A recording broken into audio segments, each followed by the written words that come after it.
Yeah, I don't know.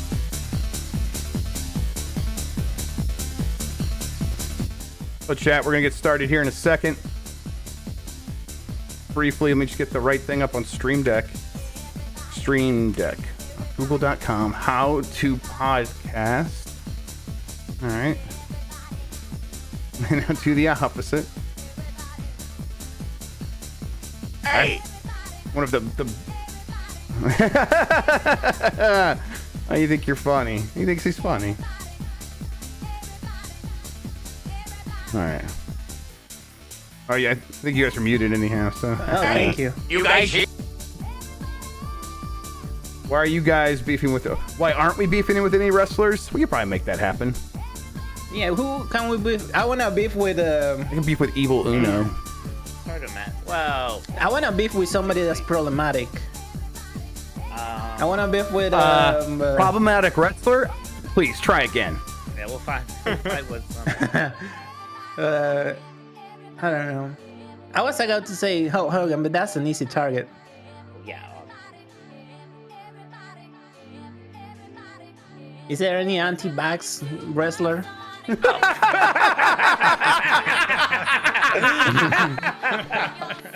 Christian, you sweet, sweet child. Oh man. I think the entire locker room of NXT. Yes, pretty much. The answer to that question, like, which wrestler is anti-vax? Yes. Yeah. Wow. Let's just say Bobby Fish. Let's say we're gonna feud with Bobby Fish. I could say. Yeah, fuck you, Bobby Fish. There you go. Lame ass, weak ass asshole. Oh, okay. Wow. I All don't right. know.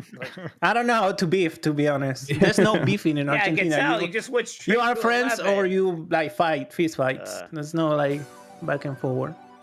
Oh, let's get Jeff to fist fight a wrestler. This will end well. Let's go. Listen, yeah. listen. Chef I can't usually talk fight about a it yet. wrestler, for real. I can't talk about it yet. But there is something in the works where if it goes through, I will likely end up taking a bump from a wrestler. Oh shit. Oh, I would love to All see right, you so take it a we'll bump. see. We'll see if it goes through. Like no promises. God, Oh I would yeah, hurt. show me how you take a bump. Okay, let's see. Yeah, Jeff versus Ryback, please. I don't have a death wish. Oh my God. All right, let's see here. Intrusive thoughts. Stop. Be a brighter day. They can't even hear the music anymore. This is just for us now. That's good. Let's test this. Hey, you guys hear me? Do you guys hear that? I Yes. heard it. Yes. Just All right. need to run away. So chef, you finished Pentiment, but you started it again? Because No, I don't did. know if I do that with those kinds of games. I like live with Oh, my decisions. I'm doing it. Hearing double. All right, thank you. Hey, you guys hear? Double. Yep, there it is. I can fix that. Hey, You get double you guys the hear Wario, me? double the pleasure. Chat, please be careful around Christian right now with that visualizer. Be careful. I don't know what happened. I don't see anything there. Yeah. All right, Christian, you I had don't your know what's fun. going on. You had your fun. All right, let's see here. Okay, Argentina Cove. this. You. I'm sorry. You asked for it. All right, everyone. I would just not say anything. All right, everybody. Let's get into this. Let's do this thing. Listen, Did you tweet it? J Did you Tension hype it? Visualizer. I know the injustice Did that you was done to you buzz? this night. I know. Did you buzz it? What are we talking? Did you buzz it? Oh yeah, let me buzz it. Buzz it. All right. Let's see here. Excuse me. I haven't used that since me and Mike talked about Burger King breakfast because it's only on the phone. I just never have my phone on me. Where's your phone normally? Like in your like a lockbox or something? When do you work as like a prison guard? Just like I just set it down on a charger while I enter the Oh, car, okay. I just I can't can't. bother to pick back up. I can't. Yeah, I can't look at my phone when I'm working. I don't know what. Yeah, I'm at my computer. Well, maybe I am the lucky one. Yeah, there was a lot of shit posted until this morning on my Hive. You just need to run away. Reach out for the sunshine.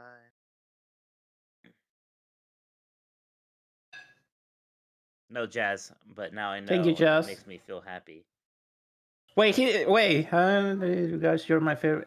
Is this your favorite podcast? Well, He's like, I've never told you that because it isn't. All right, Statler and Waldorf. All right. All right, Yes, thank now you. I will tweet as well.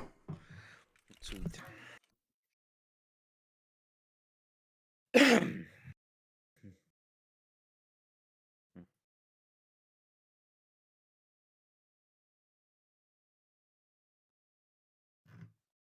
Need to run away when you for the sunshine.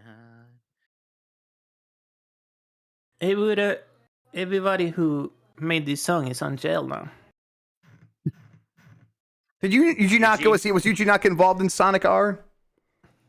She had No, a finger in the pie somewhere. No, that was a good Finger in game. the Tails pie. made Sonic R. Little. It's actually the Sonic 3D Blast people, I think. Sonic 3D Blast, by the way, also an incredible soundtrack. That's what I Oh. thought. Developed by Traveler's Tales and Sonic Team. Eat it. Oh. Sure, yeah. Shit. They probably were like, yeah, okay, you could put Sonic in this. Yeah, but he they can be wouldn't help blue. develop it. That's what. Okay, I am just getting this podcast producers. See that? Reds. Don't come here and start punching me. Yeah, violence. Yeah. Grandma says I'm a Violence. monster? Ow. Last Oh, did she found your tweets? Sure hope not. Let's see here. There we go. Okay, everybody. I think we're ready. Mike, are you ready? I've been ready, Jeff. That's what I like to hear, except for the part where it makes me feel bad. All right, That's my favorite part. let's count us in. Let me check the audio. I think we're good. That looks good. All right, here we go. 5, 4, 3. Hey, you guys hear me? Start cheering now! Yeah, let's get this over with. Yeah.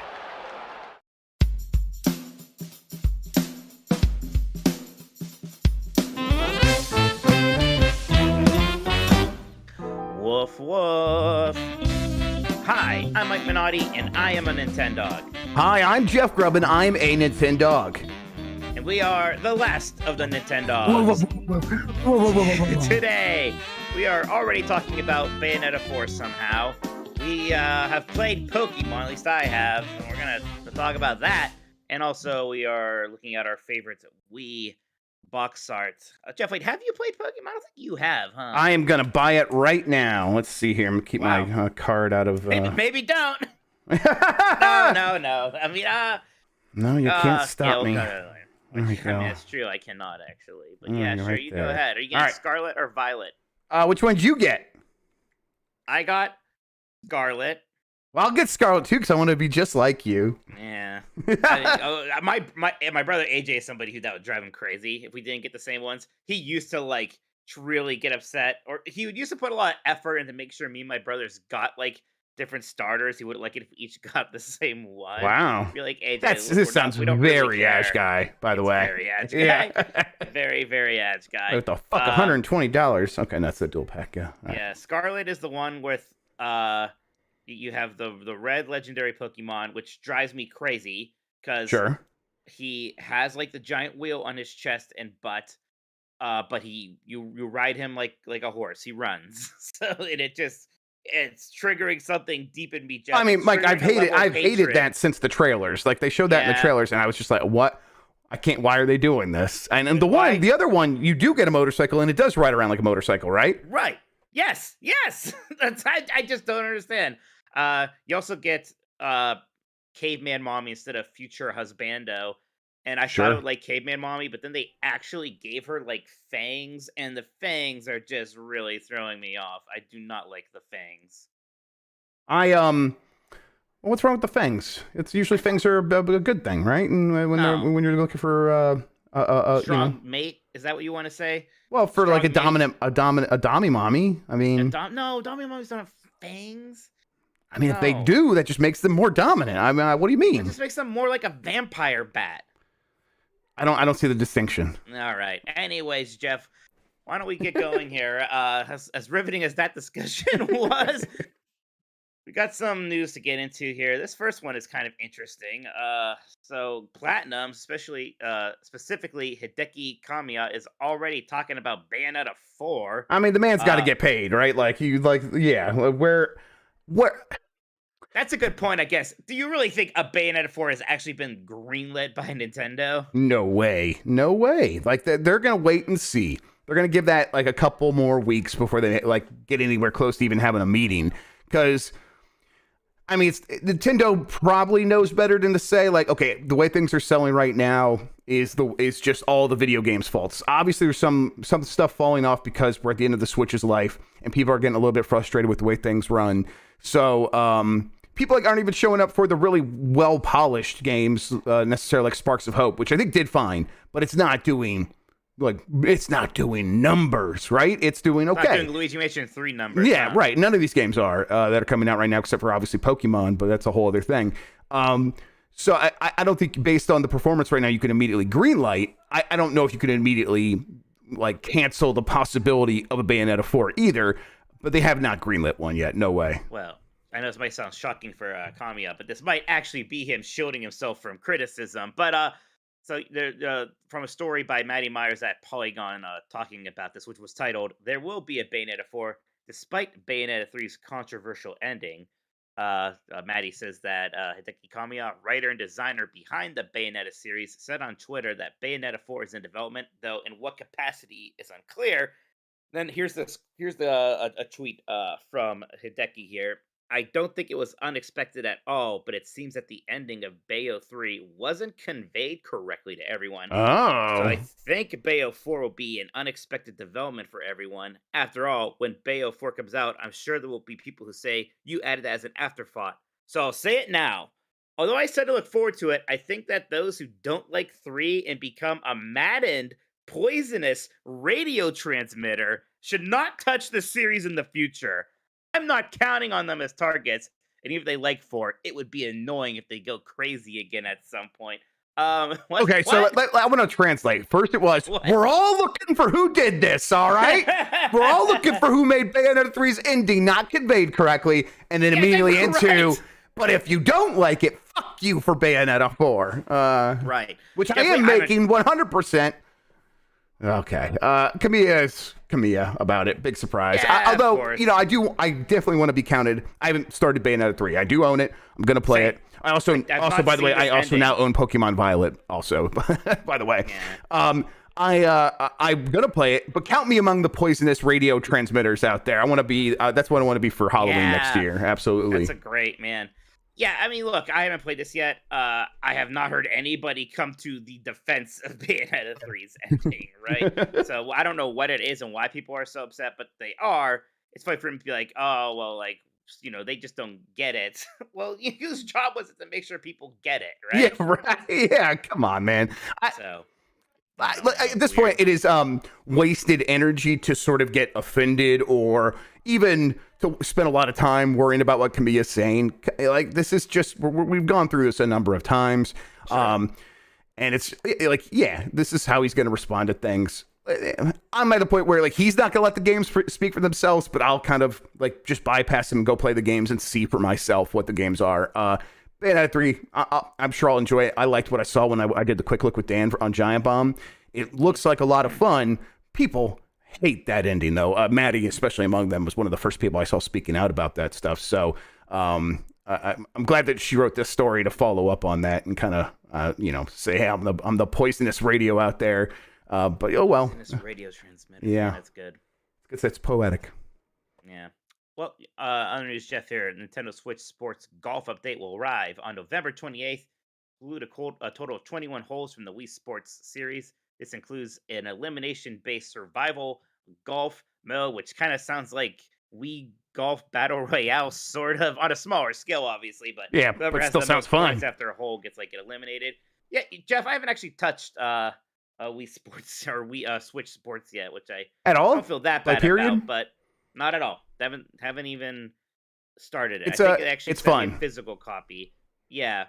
I guess my problem is that because I play all my all my Switch games in bed, I still have this idea of Wii Sports. I'm gonna stand in my living room, so I'm like, well, I don't want to play this then. Yeah, that's fair. It's I think I've mostly only done it on streams though. So I will oh man, my mic is hella quiet. I will kind of probably continue doing that, but it is a good game to stream. People like to see out there jumping around, bouncing around like an idiot. So although the golf one I think could be fun enough where like, yeah, I could go for a golf battle royale. I could see myself just getting into that for a night or two. Yeah, I mean, I would like to have a good golf game. Really, I haven't played a golf game in a bit. It's kind of feels bad in some ways that the best golf game on the Switch is still probably Golf Story, although of course it is because it's Golf Story and it's great. Yeah, absolutely. Mario Kart 8 Deluxe's Booster Course Pass Wave 3 comes out December 7th.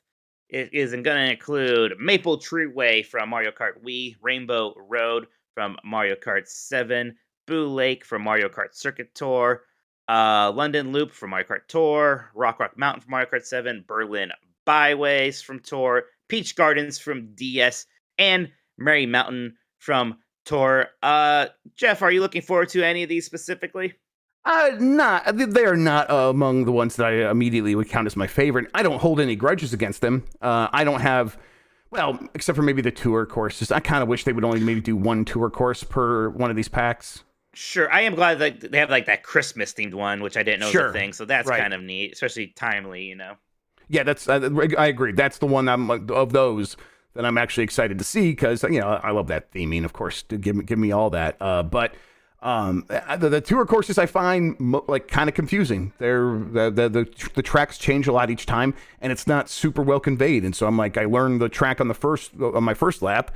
And the second lap, I'm going in a completely opposite direction the next time we're supposed to be at this turn. And boy, that throws me off. And it feels very un-Nintendo-like. It feels almost kind of like a team that, isn't the traditional Mario Kart team designed those courses, which probably did happen. No. But even if they did, whatever, it's still, I don't like those design decisions. You got this. Yeah, I'll get there eventually. Still, I'm kind of just happy to have more Mario Kart tracks at this point, even when they have brought back the ones where I've been super excited. Those have been fun to go back to, but so were all the other ones that I wasn't necessarily putting at the top of my list. Yeah, I guess you better be excited. I did make the thumbnail for this, your giant smiling face looking at Mario on Maple Tree Way. So yeah, honestly, that Maple Tree Way does look very cute. So yeah. I'm glad that's back. Like, not exactly one I always think of all the time, but I was like, oh yeah, Maple Tree Way. That's right. A good one. Sure, we'll go with that. I wonder, everyone has a Rainbow Road. I can't remember which ones are supposed to be like the good Rainbow Roads. The 3DS one, though, when they showed it, they're like, that looks like a good Rainbow Road. The 3DS one was when they were starting to really figure out Rainbow Road, yeah. So I think that'll be a lot of fun. Well, all right, Jeff, that does it for our little news roundup here. We got some super chats come in. We will read those at the end of the show. If you want to send in a super chat, please do. They will get read. If you are watching live right now, hit that thumbs up button. We really appreciate it. It helps more people find the show, makes us feel good about ourselves. We can always use more of that. Also, we are going to be talking about our favorite Wii Box Arts later. So if you didn't get to contribute to that in the podcast producers, you can send a super chat in to let us know about your favorite Wii Box Art. Honestly, with the Wii Jet, it's almost more fun to talk about the bad box art because there's so much shovelware on the Wii. There's just some wild stuff out there with that. But for now, how about we see what the podcast producers wanted to talk to us about? How's that sound to you? That sounds fantastic. Boppy Bopperico says, woof woof to my dogs. Will Game Freak ever be able to live up to their potential in developing a Pokemon game in the modern era? Or will they just continue to stumble their way to a guaranteed 25 million in sales each release? Thanks as always, and have a great rest of the week. Well, what's their potential, Jeff, right? Right, yeah. I mean... Yeah, that's the big question. I think a lot of people are frustrated that this game looks the way it does, and I think there's kind of despair over maybe it doesn't matter. They're just going to get away with it, and maybe they can get away with it forever. I don't know. What do you think, Jeff? I think that they will get better over time, and they will always be behind. I think that's just it. They will always be behind the rest of the industry in terms of visuals and performance, and they will get better than where they're at now. And I think those... I think from here, the gap on those two things will shrink. It's going to be, there's probably going to be one more major hurdle, so that, they're obviously struggling with HD, something they haven't done a ton with before. They're going to eventually get to a point where a Switch in the future or a Nintendo device in the future will want to render games in 4K. And boy, I'm not looking forward to that. But that should still be less of an issue than going from what they were doing before to HD. Like, they should learn a lot of lessons now that will carry forward to help them with that. But yeah, I think they will get better, and they'll shrink the gap between them and the rest of the industry, but they will always be behind. Isn't it hilarious thinking about how, 15 years ago, people were talking about how they wanted Game Freak to make a Pokemon MMO? Mm-hmm. It's impossible to imagine. They clearly never even considered that based on what we see from them now. They never would have even that's impossible. No one can make such a game. Temtem's in 1.1 now or whatever. Yeah. Shono says, "Greetings, fellow criminals. Sentencing has been passed. You're out of Nintendo jail and into Nintendo prison. To be released, you need to beat every Wii game ever released in North America. If you beat just one game each week, it will take a measly 25 years. Holy shit. It's your choice. Would you play the games in release order or use RNG and let the Nintendo gods decide?" Well, I watched the Da Beast play through every Nintendo 64 game, which there's 390 of, including Japanese releases. So significantly fewer than all the shovelware bullshit on Wii. But he does have a random number generator to decide his next game, and that's kind of fun. So I think I'll go for RNG. Yeah, I'm going back and forth because release order, you can predict when you're going to have a spike in quality. But once you get past that and that, now I got to play 30 games that all suck, that might be really demoralizing. So I might go with RNG. That really is one of the worst systems I can think of, to be told you have to play every game in the library. Yeah, I can't think of much worse. Benji Glaskey says, "Good evening, sluts. What's your favorite color?" Wait a second. We should guess this for each other first, I think, Jeff. I think it'd be fun. Okay, what's the question? I'm sorry. Oh, yeah, that's okay. I see it now. All right, yeah. What's the question? It's a deep, complicated one. Get ready. I see that you had to write the word so fast. yes I'm in chat, so you got distracted. I wrote an entire word, so I missed an entire sentence that you said. That's about right. That's the math on that. For every one word my brain thinks of, I missed an entire sentence from You're going to guess my favorite color, Jeff, right now. I see that now. All right. Your favorite color is blue. No, I think your favorite color is green. No. Well, my favorite color is green. Well, my favorite color is gray. God damn it, Jeff. That's freaking weirdo. I almost said the obnoxious gray's not a color, it's a shade thing, even though I don't actually believe that. I could tell it to you. I could tell you were about to. I knew you were about to, and I'm pretty happy you held back, I gotta say. Beefhammer says, "Evening, Mike. Looking forward to Twitter. A Realm Reborn, Minotti, and Jeff blames the Series S for any podcast screw-ups. Grubb. What is this Wii U? What is this Wii U thing people are saying just had its 10th anniversary? Is that a controller? Is that something like Wii Fit? Man, I can't believe that system is 10 years old. That's just no, that's weird. Wonky donkey, man. Is it really wonky 10 years? Donkey. Yeah, 2012. Yeah, a year before the other ones. Wow. That's weird. On a serious note, do you think any of the big three will release a console that sells worse than the Wii U? The Xbox One came out at the same time and is considered a big flop, but even that sold 3 to 4 times as many units. I don't think anyone considers the Xbox One a big flop, really. Actually. Right, it was a misstep. It was a hard misstep, but not a flop. Yeah. No, if anybody sold a console that sold worse than the Wii U, that would be a bizarre disaster. They would be done, yeah. Yeah, Nintendo was kind of able to get away with it because they had portables going on, and they they just had the Wii. They're able to course correct there. If it was like Wii U after the GameCube, and the GameCube didn't sell super well, but at least had a normal life cycle, that would have been trouble. It's hard to imagine a PlayStation 7 down the line selling 10 million copies. Essentially, that would be worse than the Wii U, right? That would be a disaster. Yeah, absolutely. Yeah. Casual says, "Dear Mike, I'm Poggers for Pogs, Minotti, and Jeff. I wish I was playing Croc instead, Grubb. No question from yours truly this week. Just wanted to mention that it's roughly my 1-year anniversary in the Game Mess community.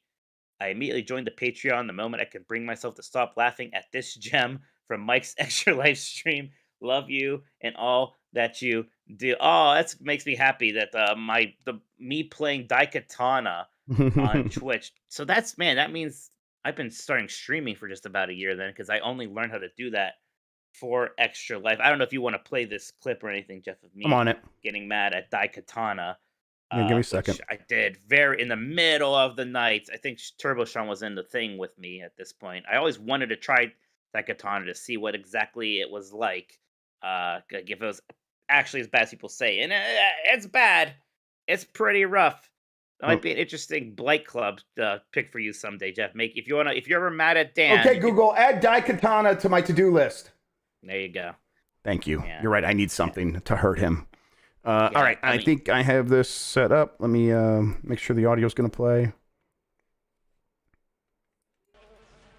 I believe. Oh, wait. I have it muted. Do I have it muted? No, it should play. Okay, so background, I've been trying to fight this boss for like 30 minutes. It was very difficult. This flying asshole in the air. And Daikatana killed all the little bugs.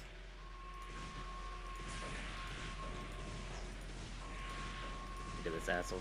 He takes so many hits. My God, he's just flying. He's like, okay, he's flying directly above you, sitting perfectly still. Mike just keeps firing at him, firing at him, firing at him. This is going too well. Still the same thing. Still exactly the same thing. Oh my God. You can feel the tension. Okay, dies. I'm protected by the Mega Shield. If we did it. Mike, what's going to happen? It's going too well. I'm not going to touch that door. So, okay. Oh, wait, I have the shield. So the shield's going to protect me so I can walk through the door, right? When you touch that door, it just made me blow up. Right? Like, I can walk through this door, please? Right? Like, I don't want to walk through this door. You're going through the stages of grief before it happens. Protecting me from the poison down there. What is the Mega Shield protecting me from? Oh, wait. You have 400 armor. Right. Literally just armor. Well, there's nothing else in here except this closed door, so why do I want to go in there? But, there's nothing down here. There's nothing down there. It's got to just be that. It's got to just be this. If this door kills me, I don't even know what to say. Like fuck you, John Romero. We're just gonna do it. This is an Indiana Jones moment, right? Leap of faith. Your body just falls apart, and Mike gets up and walks away. Game over. So fucking. So fighting in that tiny area there, that boss. I kept walking into that door and dying because just touching it kills you. And it's like you beat him, and it's like you got the overshield. You're now protected. I was like, this is I was so mad. God, that game fucking sucks. But thank you, Casual, for being in the community for a year now. I'm glad that my misery brought you here. Ah, that's good. Next one for Jayton. Happy November 22nd, Nintendogs. With lots of sales kicking off this week, is there anything you're looking to get or have gotten already from them? I bought Pokemon Violet for $30 Canadian after getting $50 off from trading. Oh, wow. Stars allies. That seems good. I Steam flagged me that Shadow Man Remastered is on sale on Steam. So this is another Night Dive Studios remaster. The people who did, Quake and the Turoks, and most importantly, Power Slave Exhumed Edition. Jeff, I know you're fretting about Game of the Year. I don't know if you have time. Did you try Power Slave Exhumed? I mean, I tried it. Yeah, I haven't. Okay, you tried. Then that's good enough. Yes, it's really good. I got to play it. Yeah, I got to play it. Yeah. I think I'm going to be one of the few champions for that come Game of the Year time a bit here. But Shadow Man was like a Nintendo 64 game that I've never played, and apparently this remaster of it is very good. So I might pick that up, and then I could play it on my Steam Deck. And the Skywalker Jeff, Saga Deluxe Edition. Forward? I'm looking through the Switch store right now. Most of the things I would want are on. Well, I already have, except for Knights of the Old Republic 2 for $11. That's pretty good. Is there a Pikmin 3 sale? I think it had Pikmin 3. It might be. It didn't pop up when I just looked, but it probably is. Okay, I'll have to look into that. Hosp says, "Hey yo dogs, Pokemon is a bit of a hot mess, though I have already put 30 hours into it since Thursday. Even with the issues, it just clicks with me. So damn good. What's the best, worst game you have played?" I mean, God, I played a lot of Sonic games that were kind of janky, and I loved them anyways. Sonic. I mean, Sonic Frontiers might be up there. Yeah, I know you. I think you have a slightly higher opinion of me than I do, but I don't think it's too far off from. Sonic Frontiers can run at a decent frame rate, Jeff. Right. You know, You're I mean, right. yeah. Pokemon Series Scarlet is poppin' making and stuff Sonic like that. Frontiers look like some smooth, like PlayStation. You're not wrong. Stuff. You're not wrong. Yeah. So I'm struggling to think of anything else. That's kind of what comes to mind. yeah, I mean, yeah, I'm trying to think about that. I'm sure a lot of wonky GameCube games, but I don't know. Like, I don't think like that. If I play something and it's good, I'm like, oh, this is actually good. Yeah. And it's not bad. Like Shrek Super Slam, I thought it'd be bad, and then I was like, oh, this is slightly fun. Now it's a good game. I kind of like overlook every other problem now. Fluffy Cloud Gamer says, hello friends, been thinking a lot about what a new 3D Mario would look like. Is there any sort of gimmick or setting that you want in the next entry? I think a way to appease many audiences would be to make a Super Mario Galaxy 3, but make it more focused on sandbox gameplay rather than linear levels. But I honestly would be down for anything. Hope you guys are well and have a happy Thanksgiving. I know it's really boring of me, Jeff, but I kind of do just want Mario Odyssey 2. I think that's fine after Mario Odyssey 1. I think after Mario Odyssey 2, maybe they can mix things up again, but I mean, Odyssey 1 was so good. We did get a Galaxy 2, and Galaxy 2 was so good Right. that I'm kind of hoping for the same thing from an Odyssey 2, but you know, we've gone a long time. We haven't heard one word about it, so I don't necessarily have my hopes up for an Odyssey 2. But I think what they could do is, honestly, I want them, if they're not going to do Odyssey 2, I want them to build on what they did with Bowser's Fury, but maybe make the setting a little bit more varied and interesting. Maybe do have it, take some stuff out of Odyssey, have you go to New Donk City and make that more openish.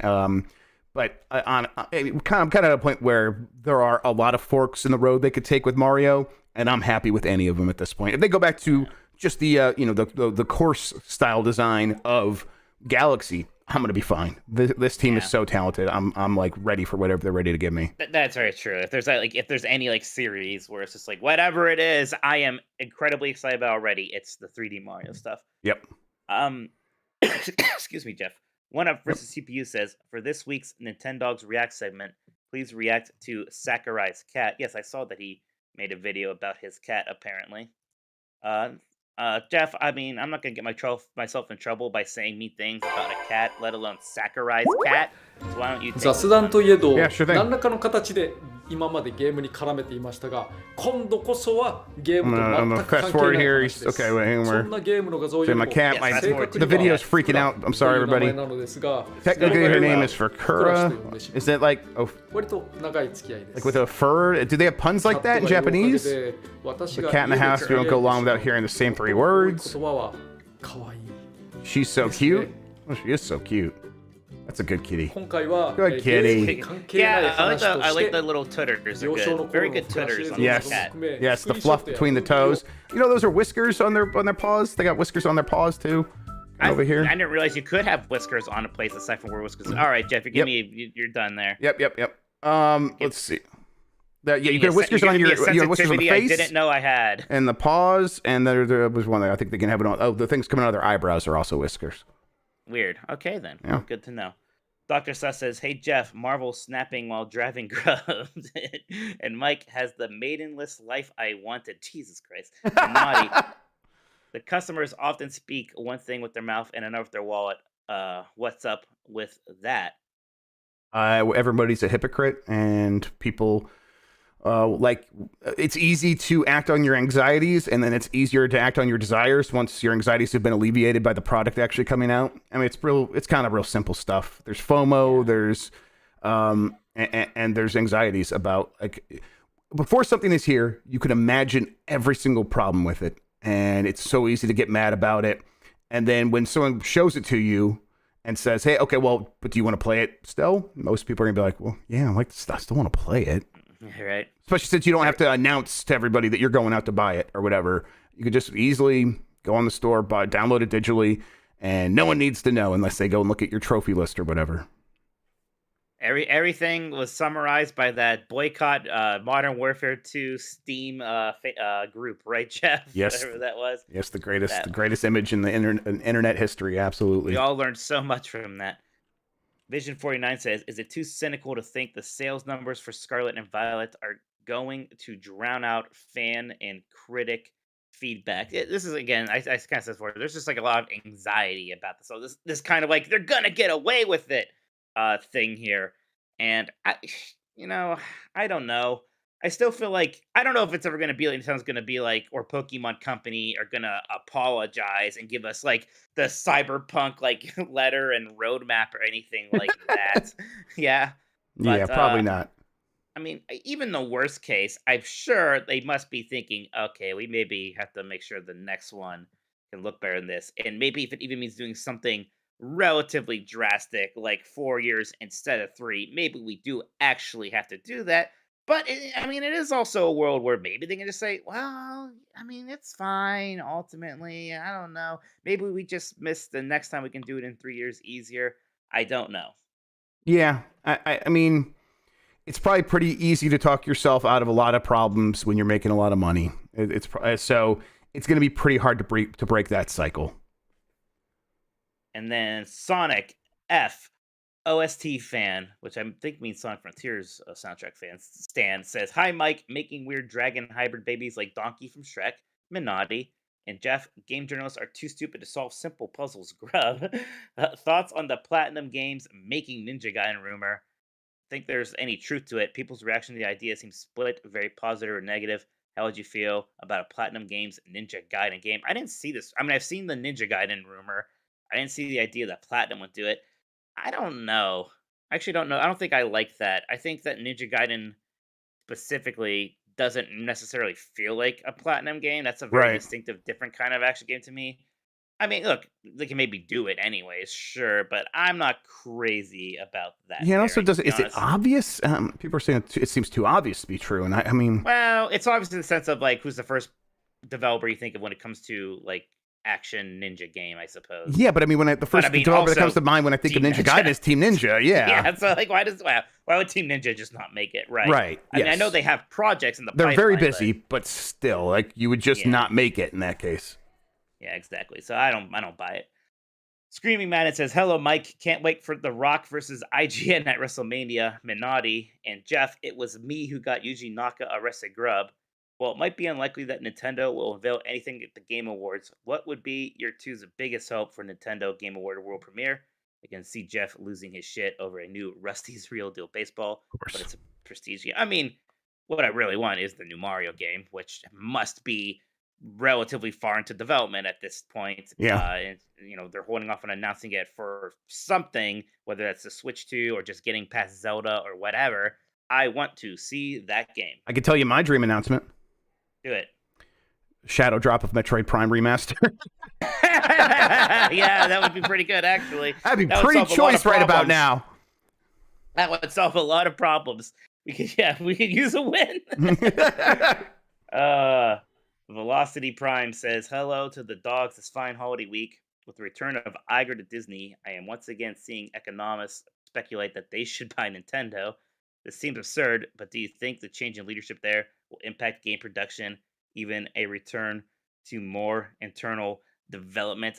If there's one thing that they don't need to change right now, it's their current strategy on games. Yeah.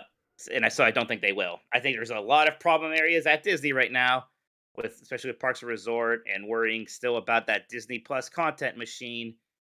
Those are the areas of concern, not video games, which is something that they started investing in with a very specific strategy and seems to be working. So. Yeah, and they already went through their turmoil period with games there when they did have some internal development, when they did have a lot of teams working on Disney Infinity, and then they had EA working on Battlefront 2, and all that stuff blew up in their faces, and Iger was there and a part of like solving those issues.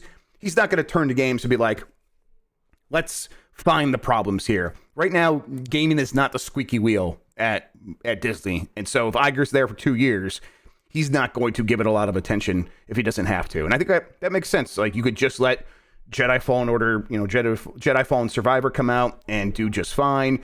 And then you could let the teams that have been making all of those deals to make a ton of these games, let them just see those things through, see what happens. And then, once you get the parks in order, once you get Disney Plus to be somewhat more profitable or profitable at all, then you could maybe look at games again. Yeah, and also the idea that Disney would buy Nintendo is, of course, absurd. There's that rumor going around that Iger's back actually to try to broker a deal Apple to buy Disney. Oh, for Apple to buy, that's even more absurd. Yeah, no, I don't think so. I did hear that like some of the rumors was he's back for one last big deal. He's going to oversee one more big deal. But like, why would that help anything at this point? Right. That's not the issue anymore. Well, I mean, if anything, it's like all those deals are like, figuring out how to turn those into long-term or immediate-term profits. Like the long-term viability of Disney Plus and Star Wars and Marvel are obvious. But, they lost a lot of money, so and they did make all those deals. And for as reviled as Bob Chapek is, which I'm sort of actually realizing people just hate that guy. Everyone just thinks he's like worse than dirt on your fucking shoe. They do, yeah. Well, he's not a likable person. Yeah. Right. Yeah, and it's like it's not helping that he went on his earnings call. And they're like, we lost $1.5 billion. And oh, by the way, Mickey had a really cool Halloween event. And that's what he sounded like. He's like, ooh, it was so fun. I took my family to it. Apparently, that was the main reason investors freaked out. So, we just lost $1.5 billion. And he's sitting there talking about taking his family to this thing. And they're like, well, I don't like the way he talks. It's like everyone hated this guy. No one liked the way he talks. But he was not set up, not set up to do great because all of these choices that he had to deal with were made by Iger. That's just the truth. Oh, yeah. So, no, for sure. Yeah, it was always the succession was fumbled really poorly and always had been. And that's kind of the weird thing about bringing back Iger is that the big problem right now is still succession. Yeah, I mean, that was the one thing he did a bad job of. Chapek asshole says Bob Iger, man who chose Bob Chapek to replace him. Right. So I don't know. They have a lot more things to worry about than video games. Video games are going to be kind of just go as they have been for the last year or two. Bench JC says, hey man, I have to say, despite the performance flaws, I'm really enjoying Pokemon a ton. So I'm here to ask what's a game that has very obvious flaws, but you can't help but love it and enjoy playing it. Yeah, once again, there's a lot of Sonic things that come to mind like that. I think is still the obvious one. Sonic Frontiers even, although I kind of defend it more so than that. I do feel like there's got to be some better things here, Jeff. That game that Neon White had that pretty weak story. And I was just so much in love with it that I was able to look over stuff like that very easily. Yeah, I struggle. I'm kind of with you where if I like a game, I like a game. And I don't think about it in those terms. Dugan says, decidedly Dog Boys. Where do you think the Nintendo 64 Christmas kit is now? Probably part of the gamers community, honestly. What was the gaming gift that gave you that kind of reaction? Thanks. I remember getting our PlayStation 2 was actually pretty cool. We really did not think we were going to get one. It was pretty hard. This was that first Christmas. They were very hard to come by. And my dad did it in a fun way where he had us open PlayStation 2 controllers first before open. Yeah, it's that whole thing. So it slowly dawned on us over time that we got a PlayStation 2. That's the one I always remember the most. My wife got me a PlayStation 4 and I wasn't expecting that at all. And that was when they were hard to find. That was very cool. And probably not a Christmas gift, but getting the Nintendo 64 on launch day. My parents would never have done a launch day. It was always Christmas and your birthday, and that was it. So kind of getting outside of that cycle for N64, something I was so excited about, was awesome. Gruntilda's ass says, sup dudes, what are your top 4 consoles based solely on look/aesthetics of the system? I like this. Top 4 consoles just based on how they look. GameCube, original Genesis, Dreamcast, and then there's a bunch of ones I'm thinking about for the 4th, NES or maybe even PlayStation 5. I know it's controversial. I really like how the PlayStation 5 looks, actually. I'm just gonna say it to make people mad. PlayStation 5. All right. Nintendo Switch Lite. I guess can we count handhelds? Sure, go for it. It's just aesthetics, all right? Just aesthetics. Virtual Boy. It does. That is a handsome I console. love the way the Virtual Boy looks. I love red grids. Yes, red grids. And I love the wiry stand and that controller, which is awful, but it looks kind of cool. Yeah, that's what you mean. And then let's see. I really like the Nintendo 64. And then probably the PlayStation 4 Pro. I like the double-decker look of it. Yeah. Okay. And then Mr. Bohr says, "Hello, Jeff, Michigan Wolverines Grubb, and Mike, Ohio State Buckeyes." Simply despite Jeff Benatti, what are your go-to Thanksgiving Day food items? Stuffing's the big one for me. Stuffing Same. is number one. That's the best. Biscuits, flaky golden biscuits, or lately we've been doing, they sell boxes of the Cheddar Bay biscuits from Red Lobster. Yeah. At the store, Hell you can make those at home. So we've been doing that, and that's really good. But I like it all. I really do like it all.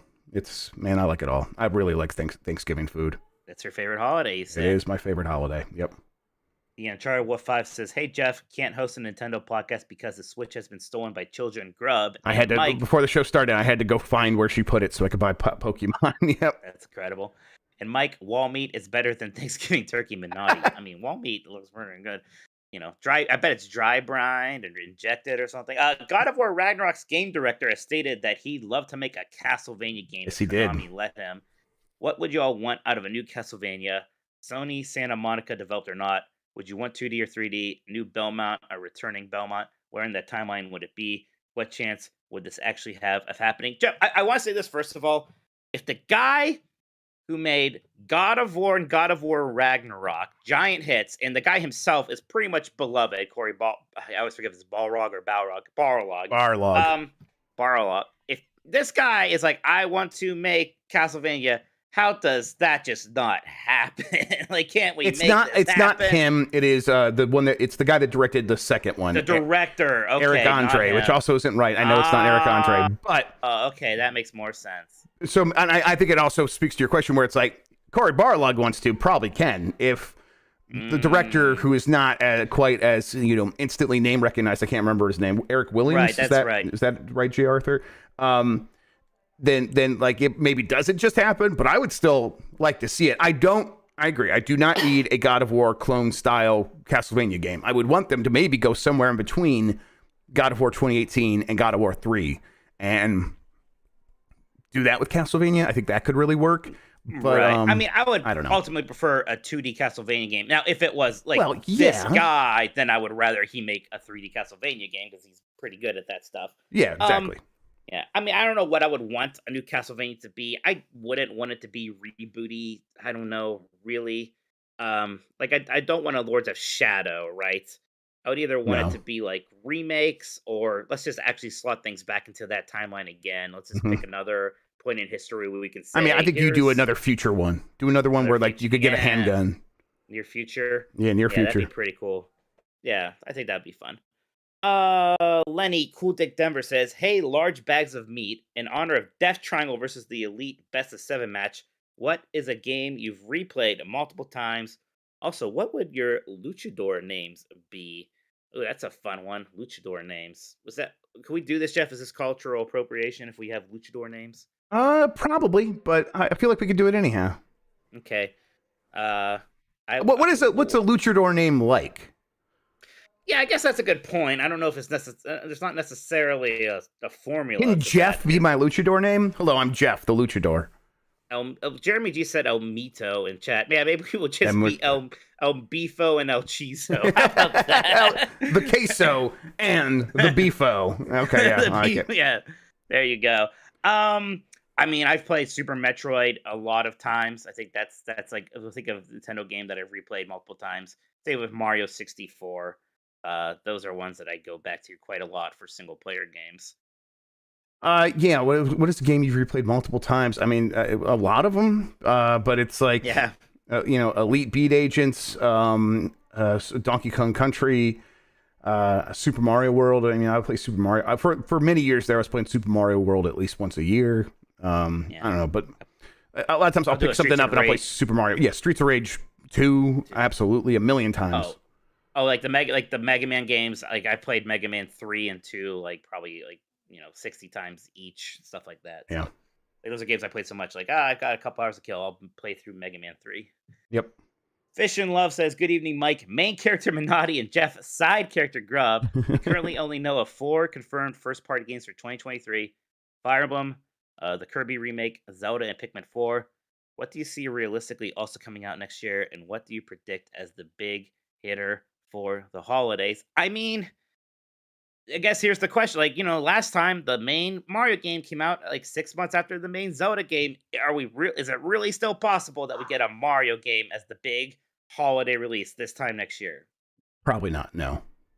Probably not. It's not. I don't think it's that realistic. Then what would be the holiday game? I don't know. I don't know either. Yeah, like what is real? Like what is possible? What's realistic? I mean, we can go and look. It's gonna be some other Pokemon thing, I guess, right? Like the Let's Go Johto. Or yeah, whatever. there will be a Pokemon game. Yeah, and they kind of can always rely on that. And those things always sell, and they're never any problems. I mean, Metroid Prime 4 might actually get a release date. Yeah, maybe it won't come out next holiday though. Yeah, I don't know. So. Yeah, it's tough to say. With Nintendo, it's hard to pin down. I think maybe Mario could come out, but it's just likely not. Hopefully, it's something kind of fun and surprising, something a little. Yeah, bit exactly. That's where I want to. That's where I'm at. Like I hope it's kind of comes out of nowhere. Well, Jeff, not coming out of nowhere is this break, because that is it for our podcast producer questions.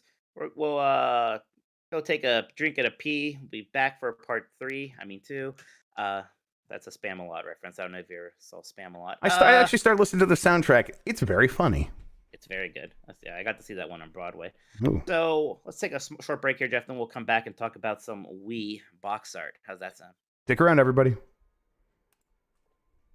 Okay. I got like a little cough. Would you be able to read the box art things, Jeff? Yeah, I can do that. Absolutely. Yeah, for sure. I'm going to take a little Dayquil and get some water. I'll be right back. Yeah, sure thing. Oh no. Uncharted Wolf it says don't overwork yourself, Grubb. Stay awesome. I will do my best. I'll be taking it easy all this weekend. That's the plan. Gonna enjoy a nice long Thanksgiving holiday. 4 days off. Andor will be done tonight at 3 a.m. my time. That's a great idea. You should start. You can start right now. Well, after our show, of course. Of course. Oh, no, right now. Let's just bye-bye, everybody. No, hey, wait. No, you don't have to go anywhere now. Okay, I was going to tweet this earlier. Now that it is... Are you going to hype it? Ending, I'll just say that Andor is my favorite TV show ever. There we go. That's good for you.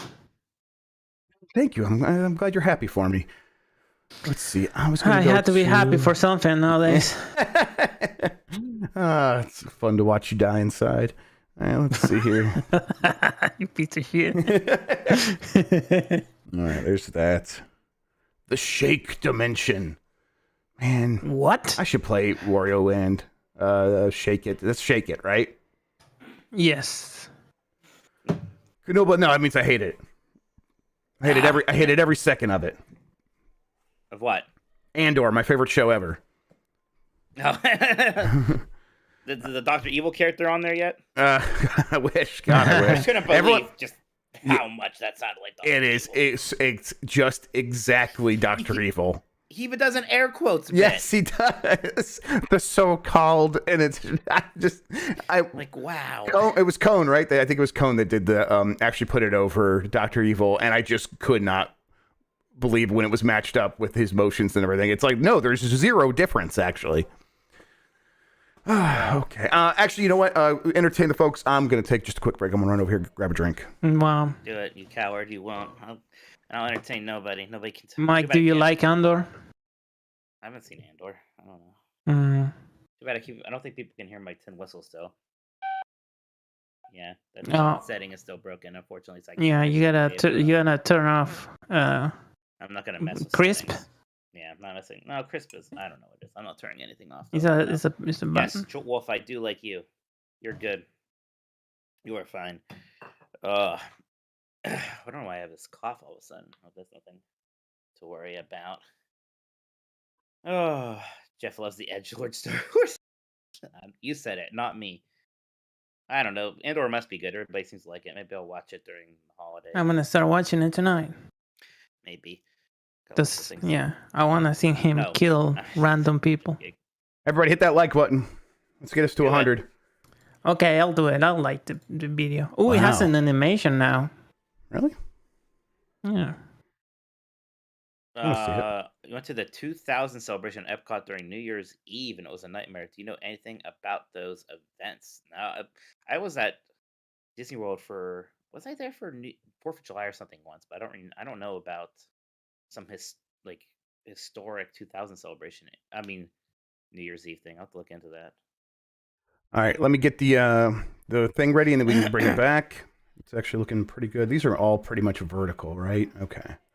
Mm-hmm. For the most part. The most verticals.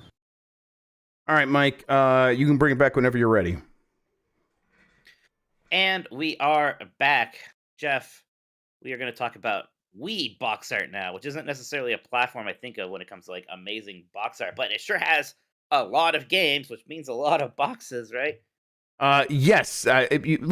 Most box art, the Wii easily wins, right? Well, maybe not easily. I guess there could be systems that have more games. Are there systems with more games than the Wii? I don't know. You might be right, actually. We might win that one, huh? Yeah, I think the Wii might win. But we did ask our community what their favorite ones were, but I want to hear, Mike, what is your favorite first? Pretty boring and normie, I know, but I do like those Mario Galaxy ones, specifically because that logo is just fantastic, Jeff. I love it's Galaxy really, logo. really awesome. Yeah, actually. Just look at that. Look how happy our boy is here. And Galaxy 2, also very, very good. Oh man, they're great. Yes. Both of these fun. The audio listeners, you know what Super Mario Galaxy looks like, but the really great font treatment, that bringing back, keeping the Super Mario World Mario font, but making it look like Galaxy, and then just having the Mario flying on Galaxy 1 and then Mario flying on Yoshi in Galaxy 2. It's just so cute and good. Oh, these games are good. God, I love them. I really want to play Galaxy 2 again. It's been a bit. I'm trying to think what my I was trying to think it's not great for box art, but I think I probably like now I'm losing it. I think Mario Striker's Charge was pretty good, but it's right. Too reminiscent of Super Mario Striker, or whatever it was on the GameCube. Yes. But I honestly think it's probably just Wii Sports Resort. Interesting. Because it's. I'm gonna see if I can bring it up here. I know what you're talking about. Yeah, it's really basic. It just has a couple of the games on there, but I really like the resort font. I've always liked it. When they sent it to me, they sent it with a beach towel, and it just had Wii Sports Resort on there, and I love that towel. I had it for forever. It got ruined, but no. It's really sad. And I just really love the font treatment. I'll see if I can bring it up. But I told you to stop using it for that, Jeff. Yeah. Okay. Let's see here. Hang on. What were the kids doing? What were they up to? Tell me. Why are they still red punches? It's grown women. It's just a couple of grown women. Quiet there, you two. All right, let's see here. We have casual with Wario Land: The Shank Dimension for the Wii. This is looks like the Shank Dimension that's a game we play in Nintendo Jail. Yes, exactly. And it definitely has Waggle in Nintendo Jail. This was called the Shake Dimension in PAL. Interesting. Yeah, in PAL territories, I guess the Shake Dimension. I don't know. Not Shake It. Okay. Yeah, Jeff, don't be distracted by girls. Let them do other girl things. They can't hurt you. It's literally she's like, "I'm sorry for interrupting boy time." I'm like, "Okay, we're working." Well, he said, "Quit getting distracted by girls." I'm like, okay, everyone's giving shit to me. Bye. She said. I think she said hi, Mike. I think so. There you go. Hi. All right, Pets Cats 2, and those both are with Z. It's from Benji Glass. Jeff, we didn't really talk about Wario Land Shake It. Scroll back I thought up. we did. We talked about the name. What do you think about the box art? It looks really cool. It's cool. It's pretty similar to the Shake It, right? There's not many differences. I feel like it's not. I feel like the Shake It looks very different from this, from what I remember. Let's see here. I'm kind of into this. No, that's the Shake Dimension. It's the first one that comes up here when you search Giant Bomb Best Wii Box Art. So let me just click on that so I have that as reference. It does look very cool. I love this era of Wario, where he's just very, very cartoony looking in all the promotional stuff. This game looks... I'm kind of mad at myself for not ever playing this game, because it is the one time that Nintendo actually just made a 2D game where we're going to actually get artists to draw frames. And, Yes. kind of like with like that Wonder Boy remake and stuff like that. They just did that for this, and at the time we didn't really care or appreciate it, and I feel bad about it. Yes, same. You know, and it was like because they would come out and they would get like 8s and 7s, and it was so easy to skip over them because you're like, there's so many Wii games, and so man, if it's not going to rise, I'm playing on the 360. I'm playing Call of Duty on the 360, and now it's like, man, I should have taken some time out of that to play some of these games. I know I would have enjoyed many of them. All right, yeah, Pets Cats 2. It's just a couple of cute cats. It's a Ubisoft game. This is, the big thing on the GameCube era set was just putting ugly 3D renders in front. We have an era of really ugly photoshopping going on in the Wii era that is just incredible with some of these. I love it. Yeah, it's the one here in the background actually is really kind of getting me because it really is just like Photoshop behind this other cat's butt. They're all staring right at the camera. I remember movie poster quality actually went down this time just because like image editing software became easy enough that like I guess we weren't getting the professionals that we should have to do this shit. So it just all looked worse. I don't know. Let's see. Dual screens. I really like the look of Sin and Punishment's techno-organic anime art. It feels both of its time as well as ahead of its time. Yeah, this is another one I really liked, but I didn't own it. And then I saw Dual Screens was going to do it, so I'm glad he mentioned it. Yeah, this has got like some. There's a lot going on in this cover. It is like very concept arty, and I really like that.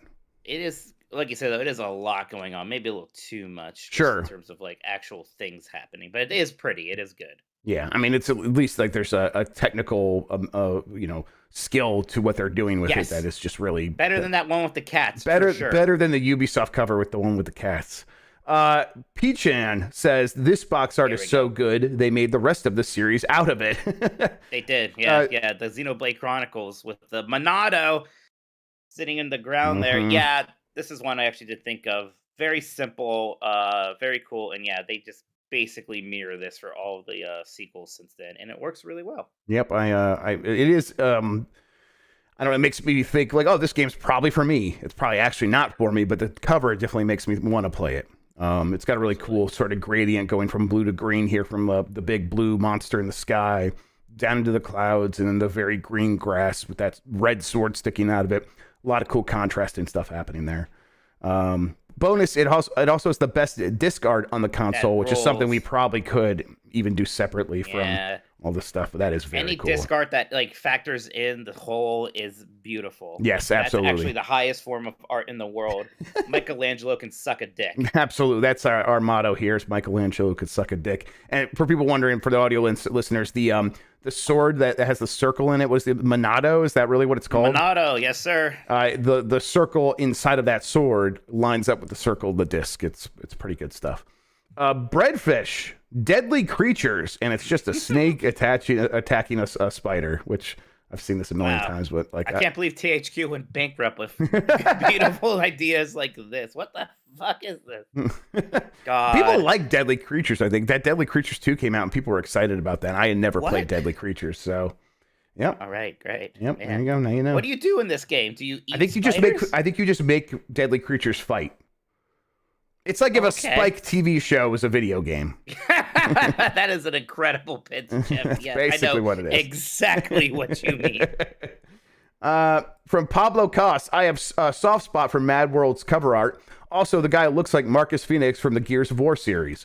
I always thought that. Yes. Yeah. Mad World, of course, had a lot of style, maybe too much style in some instances, but yeah, I get it. It's a good looking art. It's the, black and white. This is just black and white ink art, not like, I guess that's what the game is too, really, when you think about it. So yeah, so it's good. It's provocative, and it kind of gives you an idea of what you're actually going to expect. So good stuff.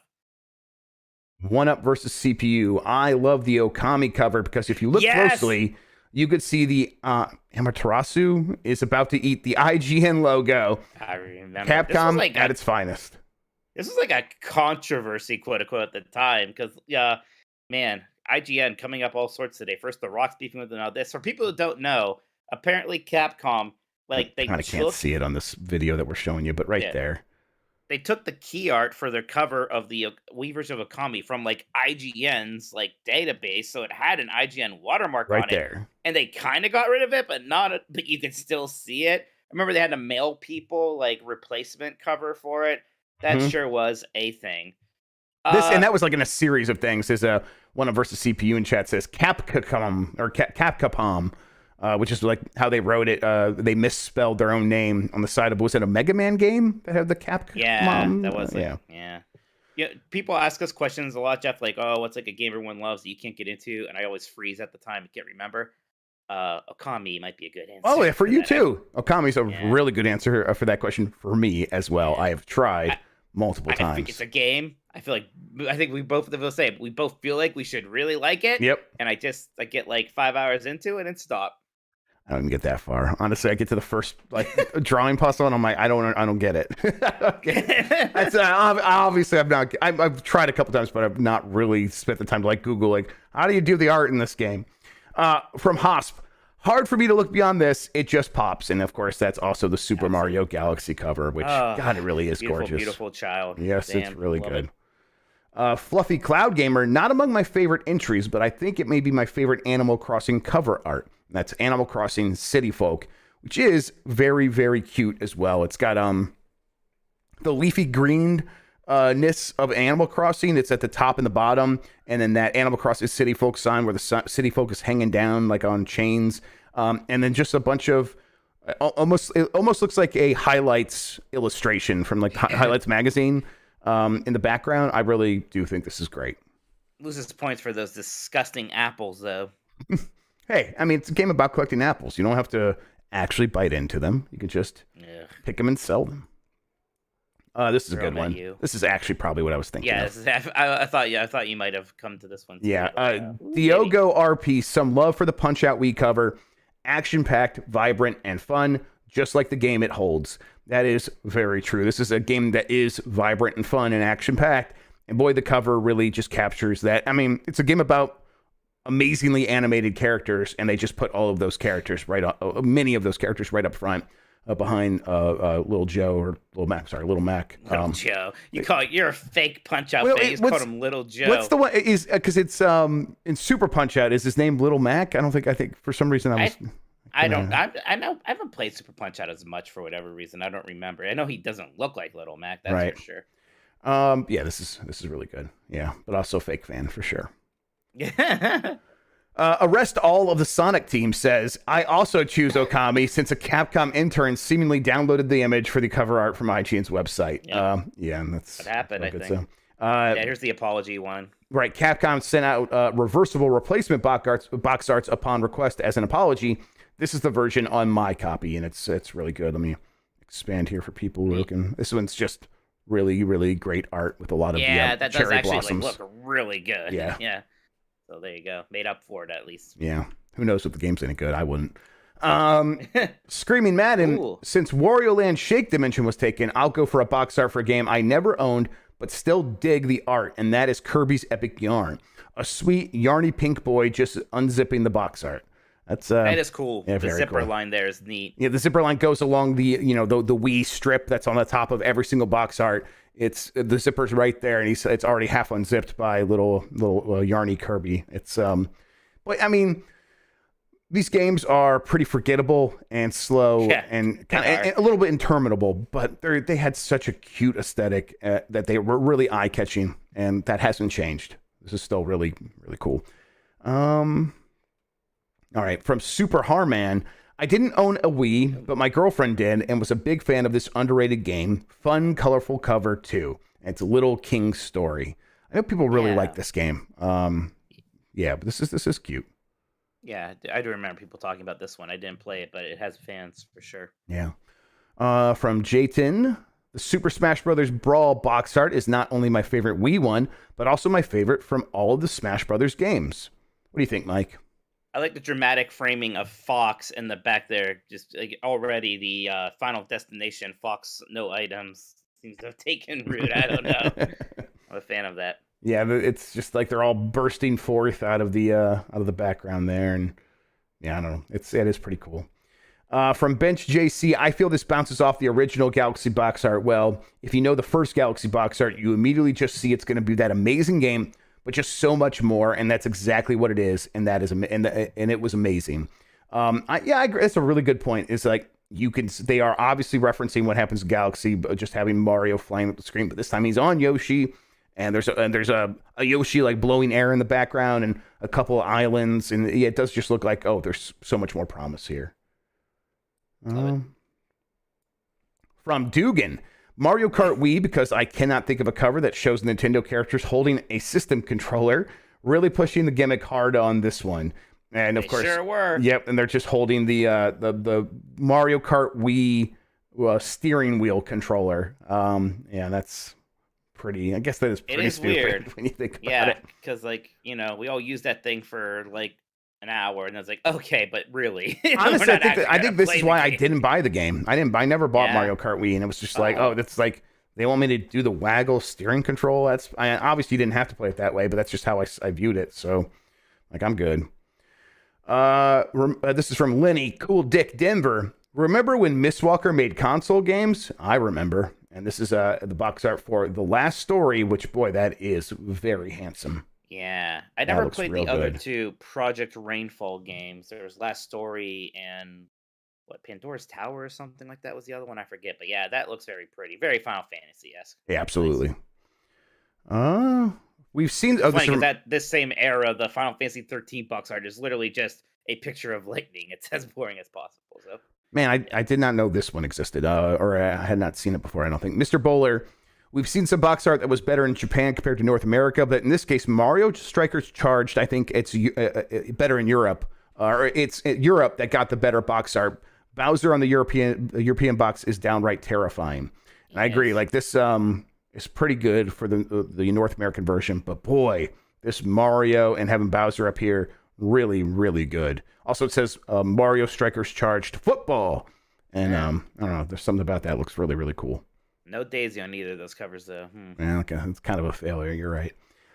From the Uncharted Wolf, I would have gone with Brawl, but I locked myself into Castlevania box arts every week, so here's a judgment. Unpopular opinion, I like the new Simon Belmont design, even if the original is vastly superior. That's supposed to be Simon Belmont, Jeff. That's pretty. It's hard for me to accept change. The only good thing about this game was the remixes of the Castlevania songs we got from it were pretty good, but weird game. Very weird game. That Mario Strikers one is so edgelord. Yes, that's right. From Minnesota Goldie. I actually don't like this image. I just wanted to spite Jeff. And of course, it's NCAA Football 09 All Play, which means it had motion control. And of course, it has Sparty, the Michigan State Spartan mascot on here. And he can get fucked. Let's see. He also adds, my actual answer is this badass Spyro art. Spyro looks really cool in this. And which one is this? It's Spyro Dawn of the Dragon? Legend of Spyro. Yeah, I think this is that trilogy where he was voiced by Elijah Wood randomly. Oh, really? Something like that. Yeah, there's all these weird Spyro games in between the original hits and then the Skylander era that I guess aren't good games, but they kind of had pretty art. Yeah. Yeah, it looks really cool. What is there a voice problem, Jeff, going on? Voice clipping. Maybe, I don't know whose voice. You got to be more specific. But it's cutting constantly. Okay, who?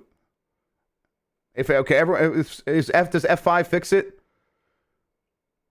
All right, both. All right, let's see. Everyone just refresh real quick. In the meantime, I'll keep going, and then we'll see.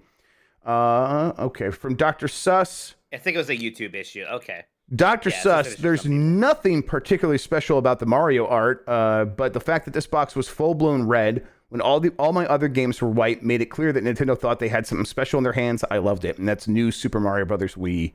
Which, whenever they do this full color change to one of their boxes, it is striking. This one was definitely one of those times. Cartridge syndrome, right? It's yeah. Like, well, this must be special. Yep, it felt that way. From Turboist Shaunist, screw this game, but damn, that box art is gorgeous. And that's The Legend of Zelda Skyward Sword, which is it's fine. It's a good game. It's a good game. I like Skyward Sword. Yeah. But yeah, that box art is fantastic, boy. The golden background with Fi, is that Fee? What's her name? I believe. Fee? Yes, Fee. And then we don't like, but it's pretty though. So yeah, it's pretty art. It's absolutely pretty art. from Poppy Paparico.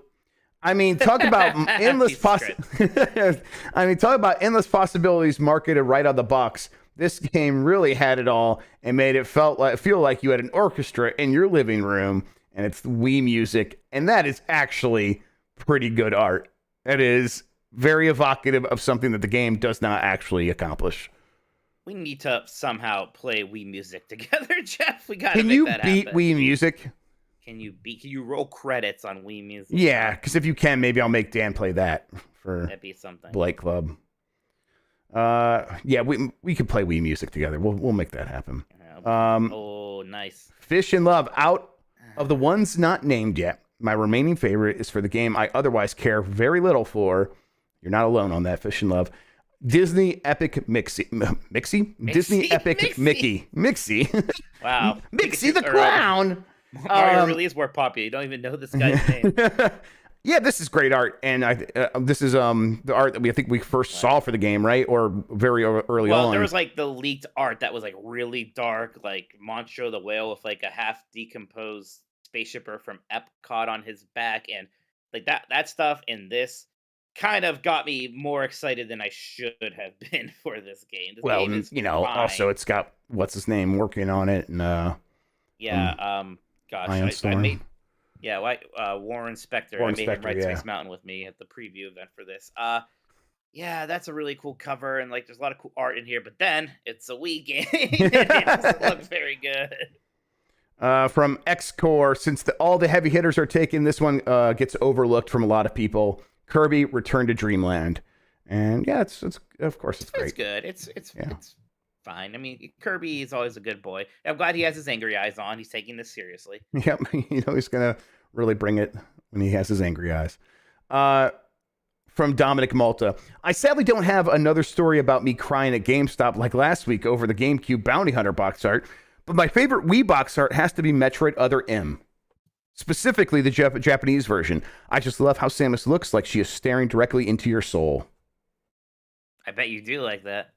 I mean, listen. This is too intimate for me, actually. Yeah, look me in the eyes while you step on me with your Metroid Other M crap. Space there, Samus. Yeah.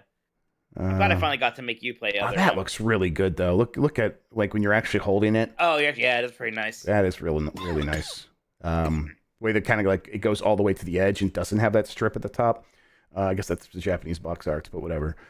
Oh man, look at that Kirby art behind him too. Actually, you guys can't see that on the stream. Sorry about that. I'm gonna make it. Thanks for teasing. Yeah, let me wide it. Yeah, there you go, right there. It's very cute. Make it wide, like my. Never mind. Okay, all right. Muramasa says Matt Rare Monkey. Yeah, that was good. I wanted to play this and some other Vanillaware games so badly after I beat 13 Sentinels on my Switch. I can't believe they're not on Switch. We just got to make Steam Deck happen. Make that happen on Steam Deck. I've been meaning to do that actually because I want to play. What's the one with the witch? Yeah, Dragon's Crown. Yeah, I Dragon's Crown too. I'll play Dragon's Crown. I'm Crown. in such a beat 'em up mood. I was like, this game has ugly characters, but whatever. How is that not on Switch? Yeah, it's kind of weird because those games should definitely be there. All right, and then from Turbo Sean, just to clarify for above, the Other M box is a very clever slip cover. Okay. Oh, cool. Neat. Yeah. That is really neat. Thanks. So that means she's looking at you right into your eyes while in her in the Metroid, or I'm sorry, the Samus like power suit. And then you take off the slip cover, and she's still staring at you, but now she's got like the headset on, like she does in Other M when she's talking that's to. That's like her young. That's when she was young, because she's got her short yeah, hair. right. Yes. So she's like thumbs down. And stupid, right? Right. So the suit comes off. It is very cool. The suit stays on, Jeff. The suit stays on. That is all from the podcast producers, Mike. All right. Thank you so much, everybody. I think a couple super chats. Had some responses as too. Jeff, maybe we can read some super chats now. Next week, not to shock anybody. Well, you know what, Jeff? I'm not going to be here next week, so I was going to say Wii U. I guess you can do that without me. I'll let you know what my favorite Wii U is. Okay. But yeah, Wii U box art next week. You'll have to find somebody, though. Well, shit. I'll figure it out. I believe in you, Jeff, and your ability to do that. Oh my God, I think I just turned you down in my ears, and that really freaked me out. All right, I fixed that. Let me get the activity feed up because I thought I had it working in YouTube and then I went away, so it stopped working. Okay, from Uriel Delgado. Could Microsoft theoretically give Activision $60 billion and tell them to never put a game on PlayStation consoles ever again if the deal is blocked? I mean, they could do that, but they're not going to. No. They're not. The reason it's worth $69 billion to them now is because all those Activision games will make profit for them going forward. It's not worth it just to screw over Sony. But I think they could do that. And I mean, they in that case, spiteful. Right. Like if regulators are saying, well, you can't acquire these companies and then keep putting games on PlayStation because you might make them exclusive someday. Well, there is no precedent against just paying a company to make those games exclusive, which is what Sony has done repeatedly. So you're right. I get what you're getting at, that they wouldn't do that. Uriel also said in a separate super chat, should we shave in solidarity with you? Hi, doggies. No, please. This is our burden to bear, and we will bear it, not with grace or humility, but we will bear it. No. I'll tell you we can shave. Yeah, I guess it's coming up. The Uncharted Wolf, what if Game Freak got Bamco or Ilka for support? Ilka. Ilka. ILLCA. I don't know who Ilka is. I'll look that up. I mean, I thought, Monolith Soft went and helped the Zelda people, and that made sense. So that almost would... Xenoblade Chronicles 3 takes place on some pretty big landscapes, and that's working pretty well. So. Yeah, but I mean, Monolith Soft is working on other Zelda games, so they were busy. But the Brilliant Diamond/Shining Pearl team. Oh, right, okay. Pretty. I mean, what they're doing is pretty small scale stuff. I mean, Game Freak could get help. They probably did get some help on this game, anyhow. I just think that they aren't willing to get the amount of help that they need to really push these games to where they should be, and that's clear in what we've been playing. Yeah. From Geobytes, Mr. Mike Forgotti and Jeff Burt Grubbington, what are your favorite GameCube games? Oh, whoa, wow. That's a favorite topic of mine. I mean, Metroid Prime. Yeah, it's probably my favorite. Wind Waker and Super Smash Bros. Melee. Those are like the super big heavy hitters, and like they're kind of obvious. But my deep cuts are it's not NBA Street Volume 2 and Ultimate Muscle. But yeah, I mean, I like all the big Nintendo games, obviously. Yeah, I'm looking at my stuff over here. 1,000 Year Door. Yeah, fantastic. Star Wars Rogue Leader. Super good. Wario World, I found out, is an incredibly underrated GameCube game, so that's one you definitely should check out. I just played Eternal Darkness all the way through for the first time, and that is actually still a lot of fun. I played Beautiful Joe recently also. There's so many good ones. But Resident Evil 4, I know we played it a million times since, but it was great on GameCube. Mm-hmm. Yeah. But yeah, I do think, the Wind Waker, Metroid Prime, Smash Bros. Melee trio is just ridiculous. Oh, Soul Calibur 2 also. So good on GameCube. Holy crap. From Jeremy G. Disney buying Nintendo keeps Frozen off of PlayStation. Jim Ryan can't let that happen. Think of the gamers. We'll need a 10-year deal. Yeah, that's a really good point. They're going to have to make some moves there. Jim Ryan's going to have to make another drive to Europe. After that, I know it doesn't show up your feed, but our Lincoln member, it's Xcore, just said, hello, gentlemen. So hello, it's Xcore. Hey, Xcore, thank you so much. Shout out to you. Burrito says, no question, just love for Mike gesturing Italianly, Minotti, and Jeff, enormous exclamation point Grubb. Yeah. I got a gesture for you, Burrito. Here you go. Whoa, it's offensive. For audio listeners, it's a hand heart. It's offensive. From Uriel Delgado, Rhythm Heaven for Wii looked cool, fun game. That is a really good answer. That Rhythm Heaven box art is fantastic. I love that game on the Wii, especially. It was really good. Rhythm Heaven Wii box art. All right, Mike. I'm gonna bring this up for everybody because it really is gorgeous. Oh, okay. Yeah, I need to see it. The Japanese version is really good too. Holy crap, that's great. Oh, that is nice, man. I could go for another Rhythm Heaven. Yeah, me too. Man, I had this. They sent this to me for review, and I was, and that box showed up. I was like, "Oh, this is looks so amazing." And then I played it, and it was even better. It's so weird knowing that. Yeah, when we started, we were actually reviewing Wii games. The first game I reviewed was actually a PlayStation 2 game, and that's what makes me feel old. It was a late PlayStation 2 game. That's messed up. Still, it's messed the fuck up. Mm-hmm. Oh, Jesus. Yeah, I was. Hey, My early ones were Wii, Xbox 360, things like that. No PlayStation 2 games. Nope. Artanelico 2, baby. Jeff, I've been playing the Pokemans. Yeah, so I was watching you play it a little bit. Obviously, it does look a bit shoddy. It looks very shoddy. It's actually somehow more upsetting than I even thought it'd be, just how bad it runs and looks. Like, I somehow wasn't even quite prepared for it. It is rough. But at the same time, it also, like, there was a part of me that was like, this is going to bother me so much, I don't think I'm going to be able to play the game. And that didn't really happen. I am still able to play it, but I can't say that it's not constantly distracting, because it is. It's real rough. The awful frame rate, the textures get so bad sometimes, Jeff. Like, it's not an exaggeration to say that you get some Nintendo 64S textures in this thing. Just like the weird pop in 10 feet in front of you. The really distracting one is, like, you know how in a lot of Switch games, like, background characters will animate at a lower frame rate. Yes. Which is fine. Like, that's a graphic, that's a trick. I'm used to it. I'm fine with it. Yep. Yeah.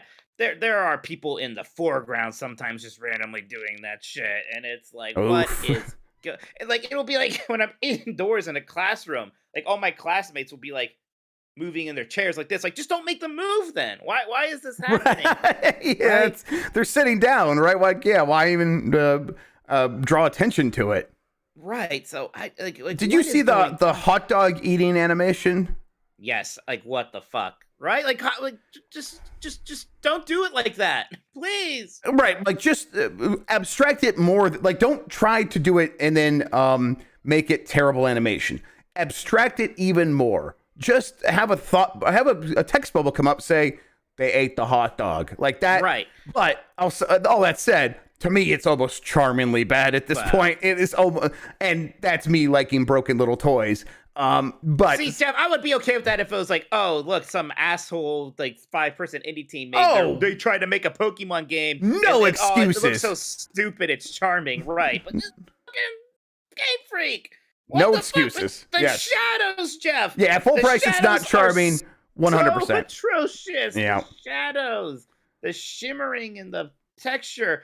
It is bizarre, and it's so frustrating because it seems like they are doing so many smart things here. It really is a bit of that Arceus feel. I love just actually walking around and getting to see Pokemon in the field and being like, that's one I want to catch. Now I can go up to it.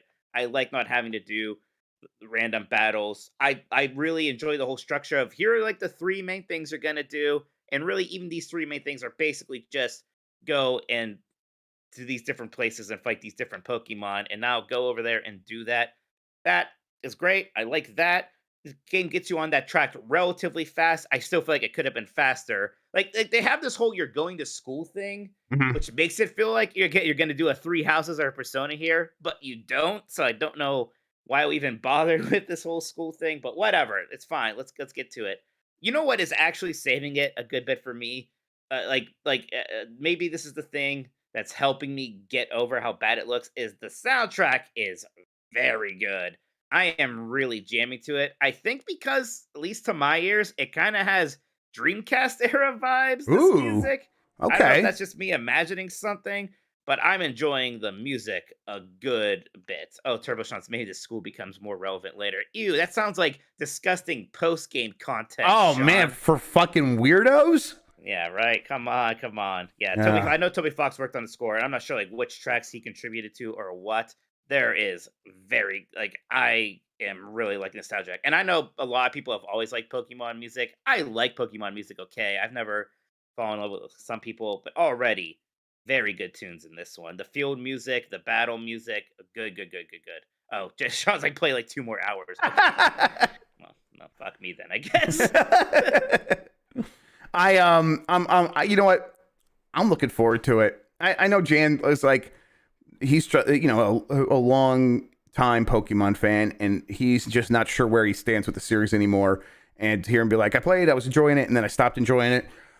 I'm like, I think I'm ready to love a Pokemon game again, even though it's never been my series the way that it is with someone like Turbo Sean or even like you. I think you've liked Pokemon games more than I have in the past. I was like, when especially when I was a kid. I was 12 when the first one came out. I was the perfect age for it. I played a shit ton of like those original games. Yeah. But I don't know, something about it's just like the way, I guess maybe it is the reaction to it. Like this point, everyone knows it's kind of a junky, like it's made in a junky way, and so all that's sort of left is going to be its mechanics. And I'm like, I think I'm ready to go in there and just enjoy a junky, but still weirdly well made game.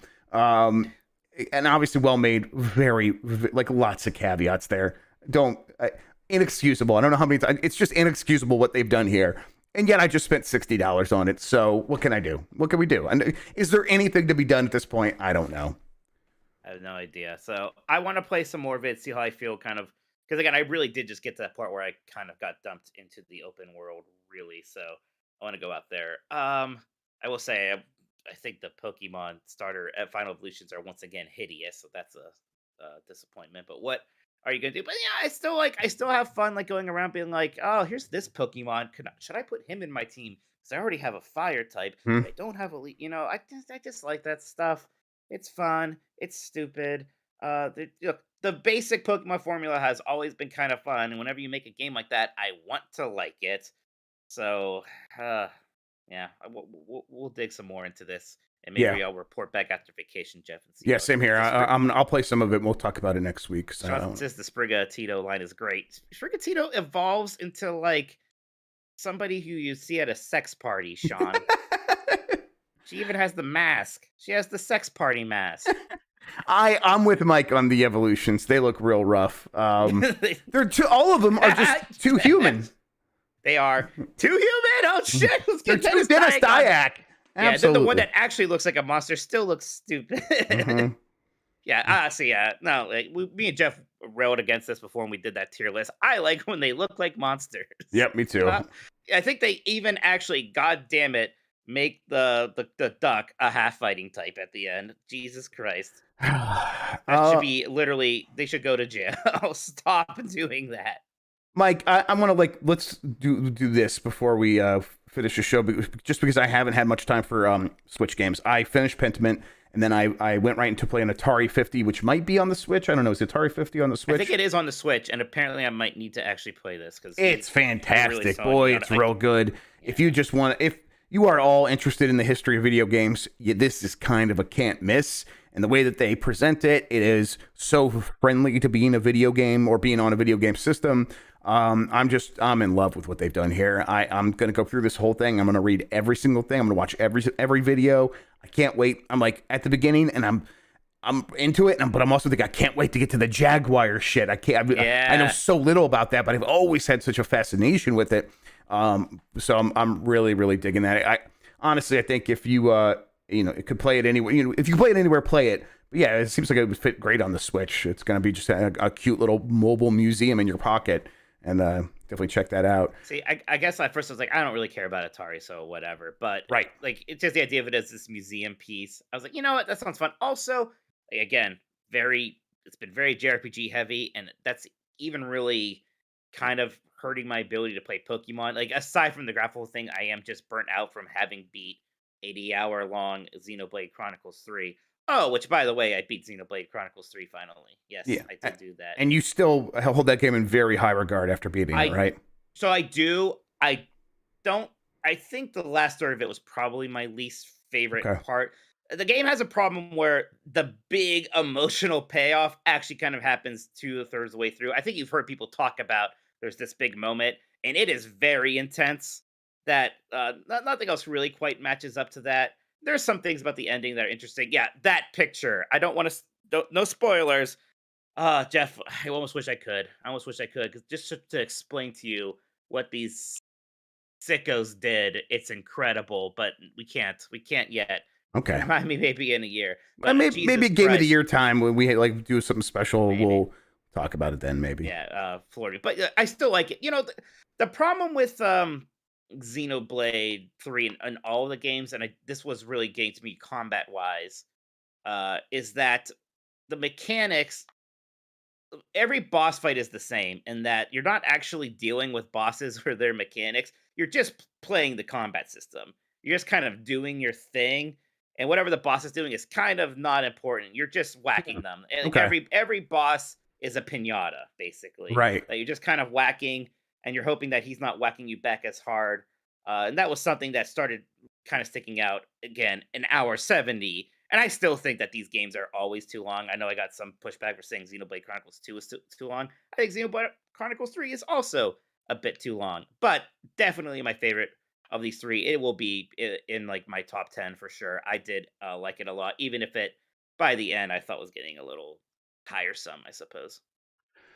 People are asking in chat about Atari 50. Like, even if you hate Atari, should you get it as a history fan? Yes, I think it like maybe especially because you probably haven't like had much curiosity about that stuff, or it would be easy to miss out on a lot of those stories. They do a really good job of repackaging the most obvious stories, but then they uncover a lot of great new stuff, and they talk to so many cool people who are still relevant in gaming today. And then, like, you know, obviously they do the documentary style thing where it's like, oh, and Tim Schafer shows up to tell you about how he feels about Atari, and it's like, okay, these are just cool stories from cool people. And I really like that. Does it have adventure? Can I finally play adventure? Can I find the Easter egg? I think it does. I don't know if I don't even think I've gotten that far yet. So, because I'm still in like the arcade section, but I'm digging everything about it so far, quite a lot. So yeah, Xenoblade Chronicles 3 kind of on the bubble of your top 10, you said? Maybe. It might even be closer to like that 6th spot. I guess like for when I was in the first half, I was like, ooh, I like this better than Live Alive even. And now at the end, I'm like, okay, Live Alive I probably liked overall more as an experience, I would say. But I don't have any, like, you know, I dragged on Xenoblade Chronicles 2 a good bit, and even 1, really. I wouldn't really drag on this. This was very good. It is certainly one of the best JRPGs on the Switch. I was ultimately happy with it. I just feel weird that at the end, I almost seem less enthusiastic than I did at the start in the middle. But part of that really was, another part too of it was me feeling like, okay, I need to beat this shit. I'm not just running around doing every side quest anymore. Let's get to this. Sure. So what I was building to earlier before we got Atari 50 and Xenoblade was that I wanted to go through the last 2 months of the year for the Switch and just hit a couple of games that I have not played yet. And I'm wondering if you have any intention of playing, starting with Harvestella, which came out November 4th. I have no intention of playing Harvestella, Jeff. Same here. Sonic Frontiers. Did you beat that? Yeah, I played on PlayStation 5 though. I didn't play the Switch version, man. I couldn't remember. Yeah, you did put out a review. I wasn't sure if it was a review in progress or not. No. Tactics Ogre Reborn. I want to play this one pretty badly. Same here, actually. I got it on the Steam Deck, but I'm really wanting it. But I don't like if I start it this year, it'll be later in the year because again, there's some RPG/tactic RPG burnout with me right now. I'm looking for like what is the next big one that's like Hello Neighbor 2. I've never played Hello Neighbor, but I think kids really like that. Yeah, I think that's like Roblox adjacent to me in my mind. Or better like Five Nights at Freddy adjacent. Right. Dragon Quest Treasure. I still don't know what that Treasures. is. Treasures, yeah. I still don't know what the hell that is. This isn't the game Yuji Naka went to jail for. I know that. No, it's not that, no. Yeah. Oh, Trails from Zero is one that I really wanted to get to, even maybe more so than Tactics Ogres. But again, I can't start another JRPG just right now. I need to play something a bit spicier. I mean, a big one is Bayonetta 3. Yeah, I really want to play Bayonetta 3. Crisis Core, Final Fantasy VII Reunion. Yes, because I played the PSP version and enjoyed it, but actually didn't beat it. Something happened. I got thrown off it. And it's a fun game. I definitely want to go check this remaster out. That's the end of there's this Gator game looks cute, but then we're getting to next year. Okay, well yeah, that's of those. I mean, the one I want to play the most is Tactics Ogre, but we'll see. I don't know. I guess I'd have to see what Dragon Quest Treasures is because maybe that could be something. I don't know. It's a Dragon Quest or Monster spinoff, but kind of a Zelda-like. I think looks like an action adventure kind of thing. It looks really good, but I mean, Dragon Quest modern 3D graphics have gotten really good. So yes, that's what you should play. Is Dragon Quest 11. Holy shit, that game! I accidentally played like 10 hours of it, just like checking it out, and it was like, oh man, this game must be really good because I played 10 hours in RPG on accident. It was a really good time. It's kind of game. If I had more time, I probably would put even more time into it. All right, Mike, but that does it for me. Yeah, Jeff, we should figure out right now, what are we going to do about Game S Decides this week? Do you want to maybe record that tomorrow. Yes. Like at like 4-ish or something. Well, like that? I think what we could do is, as soon as I finish the dump truck, I'll let you know, and we'll just go right into it. But that 4-ish sounds about right. So earlier, Game Mess decides everybody because of the holiday. So yeah, not on Thursday. We're going to be doing it during the day on Wednesday. Yeah, so 4-ish p.m.-ish. Eastern you time. can plug it on Giant Bomb right there. You make all those giant bombos. Exactly. I'll just mention that we're going to do that, and those then giant bim bombos join us. Bimbinos. Bimbinos. Yes, it'll be good times. What are we going to decide? I don't know. We're actually going to figure that out as soon as this show's over. So I'll let everybody know. Right. I'll let everybody know in the Discord. So join the Discord. All right, GameMess.net. Thanks for listening, everybody. This has been Last of the Nintendogs. You can find me on Twitter and Twitch, and on Hive, I guess, as Tolkoto. I'm like afraid to talk about it. Yeah, people got mad. Some people got mad at us talking about Twitter at all last time. Yeah, I mean, it's like if something weird was happening with the thing you used for your job, you would talk about it. Like, yeah, right. People are so fucking weird, man. Oh boy. Oh, good. Yeah. Jeff, what? Anything else you want to? I don't know. Promote. I probably will hop on Twitch at some point over this holiday weekend. So twitch.tv/JeffGrubb. Come hang out. Follow me there. I need to beat Guardians of the Galaxy still. I'm close, so maybe tomorrow after we do our thing, I'll play some Guardians. I'll watch that. I'll be excited to see it. Bye, everybody. Enjoy your gaming. Enjoy your gaming. Come on, go cruising. Let's go cruising. Oh, keys to Xbox. Let's go cruising. Let's go cruising. It's a come on, let's go cruising. Now you look. I don't think you know who you're dealing with. I'm Ash Ketchum from Pallet Town. And I'm gonna be the world's greatest Pokemon master. That what he Mess sounds with me like now? and you're gonna lose. Shut up, bitch!